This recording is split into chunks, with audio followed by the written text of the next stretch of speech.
Hi friends, இது வந்து Thursday morning. இன்றைக்கி எனக்கு டே கொஞ்சம் லேட்டாக தான் ஸ்டார்ட் ஆகிடுச்சு. அதாவது காலையிலே நான் எந்த பூஜை வரைக்கும் பார்க்கல, கொஞ்சம் லேட்டாக தான் எழுந்திரிச்சு ஃபஸ்ட்டு பசங்களுக்கு டிஃபன் கட்டி அனுப்பிச்சிட்ட பிறகு தான் நான் வந்து பூஜா ஒர்க்கே ஸ்டார்ட் பண்ணியிருந்தேன்.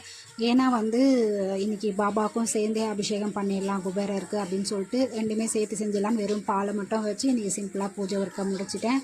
வாழைப்பழம் வெத்தலைப்பா கற்கண்டு வச்சுட்டு பூஜை இன்றைக்கி முடிச்சிட்டேன். ஏன்னா எப்போவுமே இப்படியே சாமியே கும்பிட்டுட்டே இருக்கிற மாதிரி இருக்குதுன்னு எங்கள் வீட்டில் என்னை கிண்டல் பண்ண ஆரம்பிச்சிட்டாங்க. எங்கள் வீட்டில் மட்டும்தான் இப்படி நடக்குதா இல்லை எல்லார் வீட்லையும் அப்படி நடக்குதான்னு எனக்கு கமெண்டில் சொல்லுங்கள். ஏன்னா அடுத்தடுத்து விசேஷங்கள் லைனாக வந்துகிட்டே இருக்கு. சஷ்டி விரதம், அதுக்கப்புறம் அன்னாபிஷேகம், அதே மாதிரி நிறைய விசேஷங்கள் வந்துகிட்டே இருக்கிறதால சொல்ல ஆரம்பிச்சிட்டாங்க.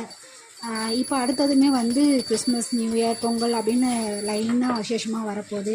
உங்களுக்கும் இப்படி தான் இருந்தால் கமெண்டில் சொல்லுங்கள். வீடியோ பிடிச்சிருந்தா ஒரு லைக் பண்ணுங்கள், ஷேர் பண்ணுங்கள், மறக்காமல் சப்ஸ்கிரைப் பண்ணிவிட்டு பார்த்துட்டு பெல் ஐக்கானை கிளிக் பண்ணிவிடுங்க. பாய், நெக்ஸ்ட் வீடியோவில் பார்ப்போம்.